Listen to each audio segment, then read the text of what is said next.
নমস্কার, জ্যোতির্ময়ী দেবশ্রী। বাঙালির ১২ মাসে ১৩ পার্বণ এবং আমরা হিন্দু। এই হিন্দুদের মধ্যে আমাদের নানান রকম দেব দেবীর পূজা অর্চনা আমরা করেই থাকি। সেই দেব দেবী পূজা অর্চনার মধ্যে যেমন দুর্গাপূজা, কালী পূজা, এগুলো কিন্তু একটা বিশেষ মাহাত্ম্য আছে। সেই বিশেষ মাহাত্ম্যের মধ্যে আমি আজকে কালী পুজো বা দীপাবলি নিয়ে আজকে আলোচনা করব। দীপাবলির আগে আমরা কার্তিক মাসের কৃষ্ণপক্ষের চতুর্দশী দেখি। সেই কৃষ্ণপক্ষের চতুর্দশী হচ্ছে ভূত চতুর্দশী।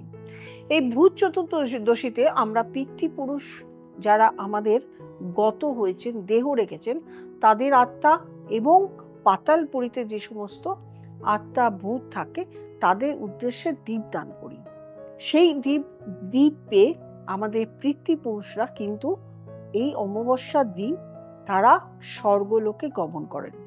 এই স্বর্গলোকে গমন করার পথ আলোকিত করার জন্যই কালী পুজোর রাতে আমরা আলো জ্বালাই, দীপাবলি দীপ জ্বালাই, আলো জ্বালাই। সমস্ত গৃহে আমরা আলো জ্বালাই, দীপদান করি, বাজি পোড়াই এবং তাদের পথকে আলোকিত করে তুলি। এটা হচ্ছে মূলত দীপাবলি অনুষ্ঠান। এছাড়াও আরও কি, এই দীপাবলির রাত একটি বিশেষ রাত। তন্ত্র প্রয়োগের ক্ষেত্রে এবং তন্ত্রের মন্ত্র সিদ্ধ করার উদ্দেশ্য রাত হলো এই দীপাবলি রাত। যে মন্ত্র আপনি উচ্চারণ সারা বছর ধরেও সেই মন্ত্র ধ্যান জপ করলেও আপনি সিদ্ধ লাভ করতে পারেন না, সেই মন্ত্র সিদ্ধ লাভ এই রাতে যদি সেই মন্ত্র আপনি জপ করেন এই দীপাবলির রাত, অমাবস্যার রাতে, তাহলে কিন্তু আপনার মন্ত্র সিদ্ধ হচ্ছে। এই শুধু দীপাবলি রাতে আমরা কালী পুজো করি তা নয়, এই দিন আমরা লক্ষ্মী দেবীর আরাধনাও করি। এখন মানুষের মধ্যে একটা টেন্ডেন্সি দাঁড়িয়ে গেছে, যেটা কিছু করার নেই, আমরা সময়ের উপর ডিপেন্ড করি, তো সেই সময়ের উপর ডিপেন্ড করা একটা টেন্ডেন্সি হয়ে গেছে অর্থ উপার্জন করা। অর্থ ছাড়া কিন্তু আমরা এখন কিছুই বুঝি না।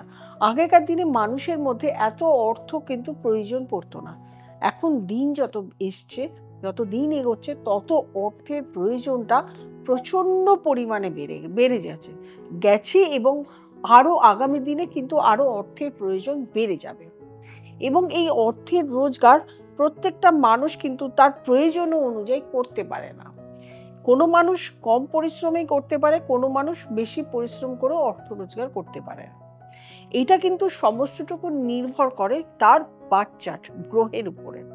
তার গ্রহ কেমন থাকবে তার উপরেই নির্ভর করে সে কতটা পরিমাণে অর্থ রোজগার করবে। আমি এটা নিয়েও কিন্তু গত দিনে প্রোগ্রাম করেছি বা আগামী দিনে আপনারা প্রোগ্রাম দেখতে পাবেন। এই জন্য দেখা যাচ্ছে বেশিরভাগ মানুষ ঋণে জর্জরিত হয়ে যাচ্ছে। আমরা প্রত্যেকটা শিশুরা যখন জন্মাই আমরা কিন্তু ঋণ নিয়ে জন্মাই। সেটা কিন্তু অর্থের ঋণ নয়। কি ঋণ? দেব ঋণ, ঋষি ঋণ এবং মাতা পিতার প্রতি একটা ঋণ। এই তিনটে ঋণ নিয়েই কিন্তু আমরা জন্মাই। এই ঋণটা কিন্তু জীবনেও শোধ করা যায় না। কিন্তু আরেকটা ঋণ যেটা এখনকার দিনে দেখা যাচ্ছে, সেটা হচ্ছে অর্থের ঋণ। অর্থের ঋণ মানুষের মধ্যে দিনকে দিন প্রচণ্ড পরিমাণে বেড়ে যাচ্ছে। এক হচ্ছে তার কেরিয়ার ঠিক মতন হয় না, তার জন্য সে ঋণী হয়ে পড়ে, সে লোন করে, তো সে ঠিক মতন সাফিসিয়েন্ট রোজগার করতে পারে না বলে তার লোন হয়ে পড়ে। এবং মানুষের মধ্যে চাহিদার পরিমাণ বেশি থাকার ফলে সে লোন করে। এই লোন আমরা কিভাবে মেটাবো? লোন মেটাবো কিভাবে? আমাদের প্রথমে তো নিজের রোজগারকে বাড়াতে হবে। নিজের রোজগার না বাড়ালে আমরা লোন মেটাতে পারি না। কিন্তু বহু ক্ষেত্রে দেখা যায় রোজগার বেড়ে গেছে কিন্তু লোন মিটছে না। কেন মিটছে না? নিজের একটা তাগিদ থাকে না, যে আমি লোন মেটাবো, তার তাগিদ থাকে না। এই কথাগুলো বলার কারণ হলো, এই যে আমরা দীপাবলির রাতে যে পুজো করি, দশ মহাবিদ্যার প্রথম দেবী তিনি হলেন দক্ষিণাকালী, যিনি শনির দেবতা, দক্ষিণাকালীর দেবতা। এই শনি দেবতা হচ্ছে কর্মফলদাতা শনি। আমরা সমস্ত কিছু আমাদের লাইফে ডিপেন্ড করে আমাদের কর্মফলের উপরে। আমরা যা কর্মফল করব সেটা আমরা পরবর্তীকালে সঙ্গে সঙ্গে পাবো বা কিছুদিন পরে আমরা কর্মফলকে দেখতে পাবো। এই যে শনির দেবতা, এই দীপাবলির মহারাতে আমরা কি কি কর্ম করে থাকি? প্রথমত যার আর্থিক প্রবলেম রয়েছে, আর্থিক কষ্ট রয়েছে, ঋণ রয়েছে, লোনে জর্জরিত হয়ে পড়েছেন। তার সঙ্গে শনি যার খারাপ, শনির 7.5 চলছে, শনির ঢাইয়া চলছে এবং শনির দশা চলছে। শনির দশা সবার ক্ষেত্রে ভালো খারাপ যায় না, কিন্তু কিছু কিছু ক্ষেত্রে প্রচণ্ড খারাপ যায়, আবার কিছু ক্ষেত্রে তার শনির দশাতে সে সব থেকে ভালো লাইফ পায়। তা শনি তার ভালো থাকতে হবে, শনি মহারাজ তার নিজের চার্টে ভালো থাকতে হবে, তাহলেই সেই সময় সে ভালো পাবে। শনি চন্দ্র কানেকশন, শনি মঙ্গল কানেকশন, শনি রাহু কানেকশন, এই সমস্ত কানেকশন অনেক সময় আপনার চার্টকে নষ্ট করে দেয়, নেগেটিভ করে দেয়, যার জন্য আপনি জীবনে কখনোই উঠতে পারেন না। এছাড়াও তো আরও রয়েছে কালসর্পদোষ, মাঙ্গলিক দোষ, আরও বিভিন্ন এক্সেট্রা দোষের কথা রয়েছে, সেটা আমি পরে, শুধু আমি এই দীপাবলি রাতের কথা বললাম। এই জন্যই বললাম এটা একটা ভাইটাল দিন, গুরুত্বপূর্ণ দিন, যেই দিনে আপনি আপনার এই প্রবলেমগুলো সলভ করার দিন। যে এই দিনে আপনি যদি তন্ত্র ক্রিয়া করে কোনো কাজকর্ম কোনো তান্ত্রিককে দিয়ে করাতে পারেন, তাহলেই কিন্তু আপনি জীবনে সফলতা পাবেন।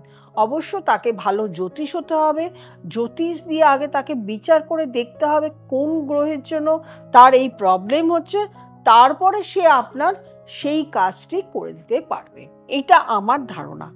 আগে জ্যোতিষ দিয়ে বিচার করে যদি গ্রহই না দেখতে পারে যে কোন গ্রহ তার ভালো আছে বা খারাপ আছে, কোন গ্রহ তাকে এফেক্ট দিচ্ছে, তাহলে সে কি করে তন্ত্রের কাজ করবে? এইটা কিন্তু আমার কোশ্চেন আপনাদের কাছে। যাই হোক, আমার এটা মতামত আমি বললাম। যদি আপনারা কাজ কেউ করাতে চাইছেন, তাহলে অবশ্যই যোগাযোগ করতে পারেন। নিচে স্ক্রলে যে নাম্বারটি রয়েছে, সেই নাম্বারটিতে ফোন করে বুকিং করে চেম্বারে আসতে হবে, অথবা অনলাইন কনসালটেশন আপনাদেরকে করে নিয়ে তারপরে কাজ করাতে হবে। এটা যারা অনলাইন করাচ্ছেন জানেন, যারা চেম্বারে আসছেন জানেন, আমার বুকিং প্রসেস আছে, বুকিং প্রসেস করে আপনাকে আসতে হবে। এরপরে যারা নতুন প্রোগ্রাম দেখছেন তারা অবশ্যই লাইক করবেন, কমেন্ট করবেন, শেয়ার করবেন, সাবস্ক্রাইব করবেন এবং নোটিফিকেশন অল বেলটি প্রেস করতে ভুলবেন না। নোটিফিকেশন অল বেলটি যদি প্রেস করেন, তাহলেই আপনি আমার সব প্রোগ্রাম আপনার কাছে নোটিফিকেশন যাবে, আপনি দেখতে পারবেন। দীপাবলি আপনাদের ভালো হোক, শুভ হোক, আপনারা প্রত্যেকে ভালো থাকুন, সুস্থ থাকুন এবং সব নেগেটিভ এনার্জি, অশুভ শক্তি আপনাকে দূরীভূত করে আপনার জীবন দীপাবলির মতন আলোকময় হয়ে উঠবে।